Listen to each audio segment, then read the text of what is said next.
Well, everybody's favorite honky-tonk man knockoff, the Disco Inferno Glen Gilberti, was on the Insight with Chris Van Vliet podcast this week, and they had a rather good conversation, in my opinion. Gilberti is one of the harder people to listen to in professional wrestling. He's got that go-away heat.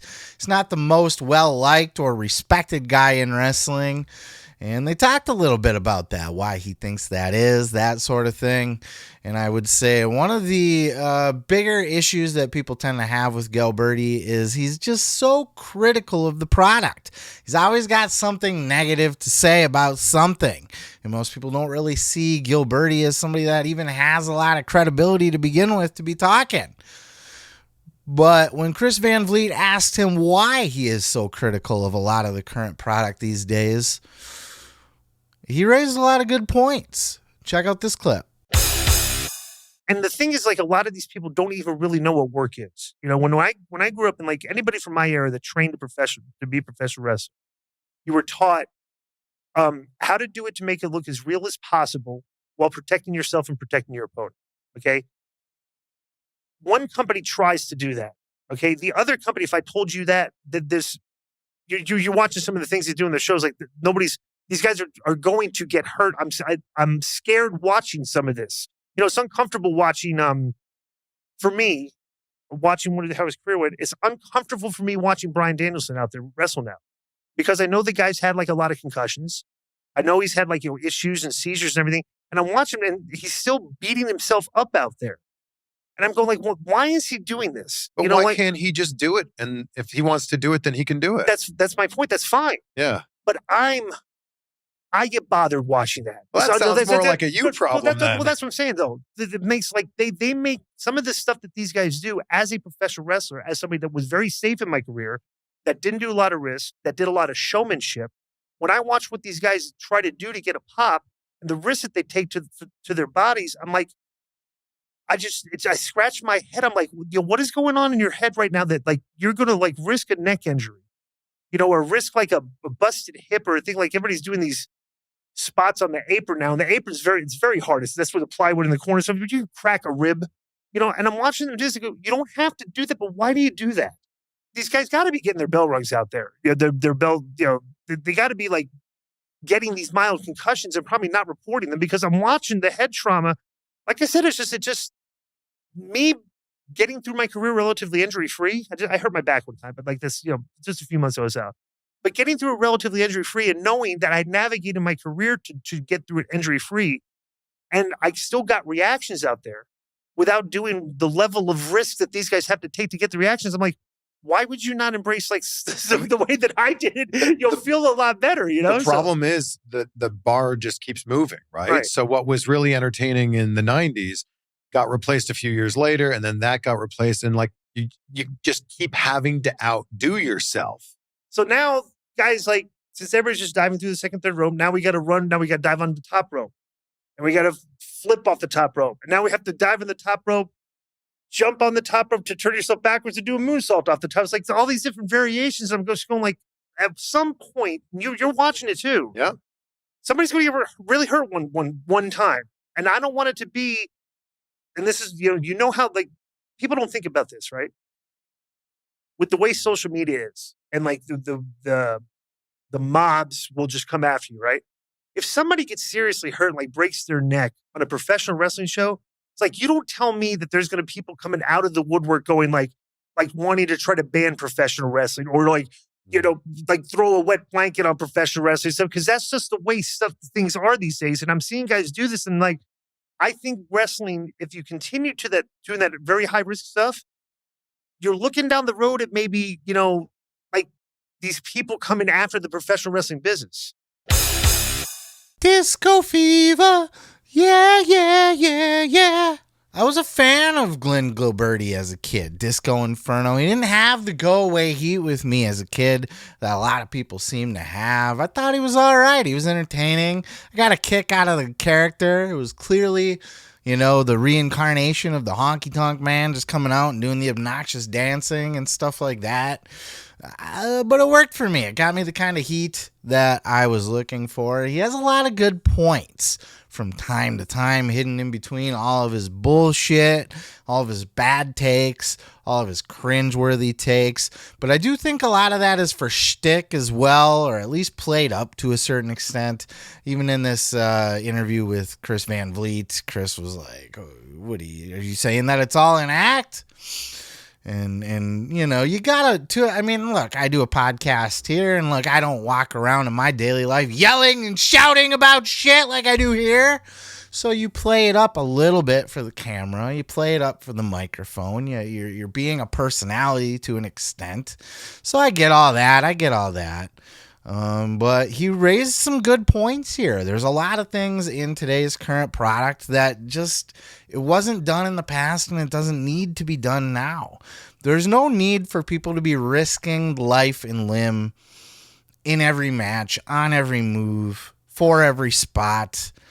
It's just not necessary. You get some of these high-flying guys, and look, I get that there's an evolution to wrestling, and I get that, you know, you have to step up the high-flying, you can't just do the same thing that they did back in the 80s and 90s and expect it to get the same reaction today. But I don't know that we need all of that. I think wrestling, at the end of the day, the most memorable people are the characters, not the moves. Moves are cool. Moves are fun to watch. They're fancy, but I don't think you need the high-flying trapeze act to win me over as a wrestling fan. And I don't think when you look back at all the greatest moments in wrestling history, all of your favorite, those Hall of Fame caliber moments that are burnt and etched into history, none of them are the 450 triple dipple splash off the top through two tables. It's just not. I think I can think of maybe the triple threat ladder match, the TLC, with Edge spearing somebody. Is it Devon? Did he spear Devon? He speared somebody off the fucking hanging. Yeah, it was Devon off the hooks and stuff. Or Jeff Hardy doing the swan. I mean, there's plenty of highlights from that match. Certainly Mick Foley's bump off the cell. But in general, when you look at the highlight reels of professional wrestling, it's not the moves. It's not the moves. But it's the moves that hurt people. It's the moves that injure and cripple people. And look, there was a guy like Glen Gilberti back in the day, Disco Inferno, when he came out doing his thing. He got a reaction, and he is remembered to this day, and to this day he still gets a reaction. If you had an indie show in your local hometown, or even fuck the indie show, if on AEW or WWE, you had, even if it was just a squash match and you had Disco Inferno coming out, he would get incredible heat by the time he got to the ring. And he'd do like two moves and he would dance, and people would boo him for that. He's over. He's over whether you want to think he is or not. He gets a reaction. He's over for being hated. That's the thing. You hate him, but they always say, no reaction is the bad thing. Disco Inferno never got no reaction. He got boos, lots of boos. Some could say it's the go-away heat, the X-Pac heat, but I think he presented his character as a character that you want to see get punched in the face. And even to this day, as a personality on his podcast, you want to punch him in the fucking face for all the idiot things that he says. But, I mean, he's got a point here. I think wrestlers go too far. They do too much. They put too much emphasis on getting a reaction for what you did in the match. Like, for all the shit that Sammy Guevara has done, he just injured Jeff Hardy, right? Just did that whole thing with Jeff Hardy. All of his crazy, he's done the thing off the cage and all his 450s and all that shit. It's not what I remember him for. It's not getting himself over. The bump that what's-his-face from Top Flight took through the tables in Ring of Honor, and he clacked his ankle and was out for a year. I don't remember that. I mean, I remember it because he got hurt, but it was just a spot in a match. It doesn't connect me to him as a character. It doesn't make me want to run out and buy his t-shirt because he could do a flippy-dippy through a table off the top. Flippy dippies through a table off the top have been done a million times. Get yourself over as a character, as a personality. That's all you got to do. That's how wrestling works. Look, when I was a heel, I was a commissioner for a while in an indie fed, and then I did a heel turn where I was a bad commissioner or whatever, and the crowd hated me based on just opening my mouth, just saying words. I could rile the crowd up and get them in the palm of my hand. And yes, I took bumps and got beat up a lot and that kind of thing, but that's not what got me the heat from the crowd. It's nice to be able to do those kind of moves, and it's nice to be able to bust them out, and especially in high-profile matches. It's a pay-per-view, it's WrestleMania, it's a title match. It's something big where you want to go that extra mile, and in that moment, it will get remembered. Let's talk about those matches. That TLC match we were just talking about happened at WrestleMania. Okay, we talk about Foley taking the bump off the cage. Okay, that was a Hell in a Cell. It was just a pay-per-view, but for the most part, the big moments like that take place on the big stage, and that's what you save them for.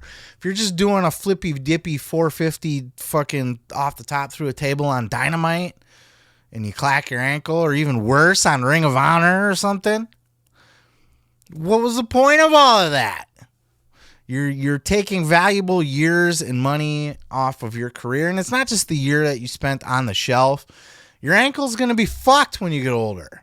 That's the kind of shit that comes back to haunt you with age. You start to ache. You start to be in pain. You start to not be able to move around as much because all those old injuries catch up with you, and they weren't needed. You didn't need to do that. So I think Disco Inferno is right here. I think he's smarter than people give him credit for, and I think a lot of the stuff he gets heat for is just shtick. He's playing it up. He knows how to be that personality. Even on his pod with Keepin It 100, he plays the heel character, so to speak. You know, he gets the heel heat amongst his own fucking hosts and shit. You know, Conan's got to tell him to shut up and shit from time to time because he's so obnoxious.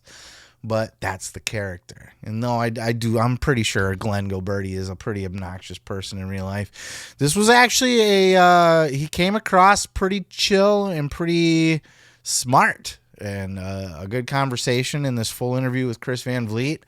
I do recommend checking it out. Link is in the description below. Lots of other little fun tidbits in there, like how he completely ripped off the Honky Tonk Man's gimmick for his own gimmick and just kind of updated it. But it was smart. It worked for him, and it still works for him to this day, as he still gets heat to this day. Disco Inferno. What do you guys think? What do you think? Do you think he was right about that, or do you believe that the flippy dippy stuff is the way to get over in 2024? I still think it's character work. I think the characters are the most memorable.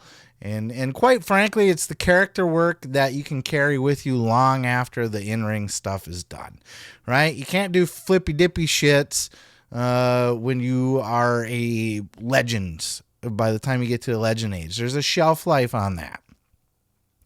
But you can come out and drink beer and throw a stunner. You can come out and be a vampire and drink blood. You can come out and, you know, raise an eyebrow and all that shit without having to go the extra yard in the ring. Oh yeah, thanks for checking out the video. Yeah, don't forget to subscribe. Don't forget to like it if you liked it. Yeah, and you can check out full episodes each and every Sunday right here on the channel. Oh yeah, dig it.